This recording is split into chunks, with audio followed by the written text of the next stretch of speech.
মাঝে মাঝে আপনার খুব মন খারাপ হবে, কান্না করতে ইচ্ছে করবে। আপনি হয়তো তখন রাস্তায় হাঁটবেন কিংবা কোলাহল মুক্ত কোথাও বসে পড়বেন। আপনার মনে হবে চারদিকে সব অন্ধকার। সেই অন্ধকারের বুক চিরে হয়তো হঠাৎ এক টুকরো স্মৃতি আপনার মনে পড়বে, কিংবা খুব তুচ্ছ কোনো কারণে চোখে জল চলে আসবে। আশেপাশে হাজারো মানুষ থাকলেও মনে হবে আপনি একাই এক জনহীন দ্বীপে দাঁড়িয়ে আছেন। নিজের কষ্টগুলো কাউকে বোঝানোর শক্তিটুকু তখন আর অবশিষ্ট থাকবে না। আপনি হয়তো ভাববেন, এই অন্ধকার কি আদৌ কাটবে? সামনের পথটা কি কোনোদিন আবার আলোয় ভরে উঠবে?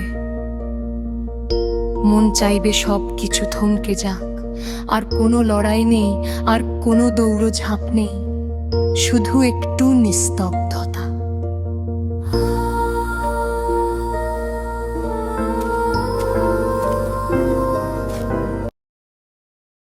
যদি এই অনুভূতিগুলো টানা 2 সপ্তাহের বেশি থাকে এবং আপনার দৈনন্দিন কাজে বাধা দেয়, তবে এটি ক্লিনিক্যাল ডিপ্রেশনের লক্ষণ হতে পারে।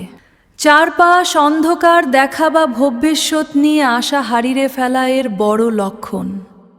হাজারো মানুষের মাঝেও নিজেকে একা মনে করা মানে হলো আপনি মানসিকভাবে অন্যদের থেকে নিজেকে বিচ্ছিন্ন বোধ করছেন।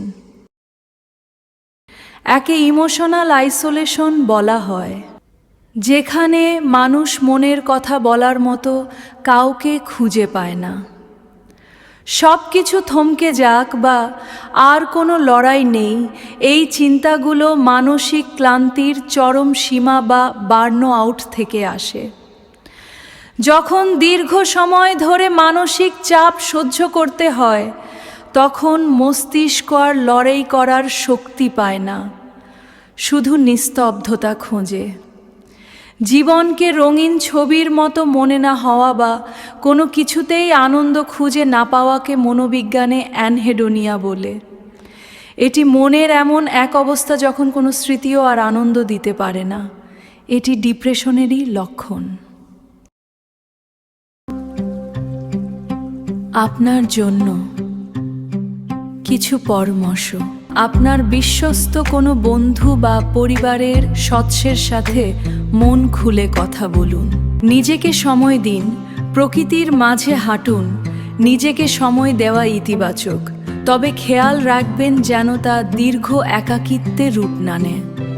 একবারে সব অন্ধকার কাটানোর চেষ্টা না করে প্রতিদিন ছোট ছোট আনন্দের কাজ করুন। এই অনুভূতিগুলো তীব্র হলে একজন সাইকোলজিস্ট বা কাউন্সেলরের পরামর্শ নেওয়া সবচেয়ে বুদ্ধিমানের কাজ। শক্তিশালী হোক আপনার মন। ভালো থাকুন প্রতিদিন।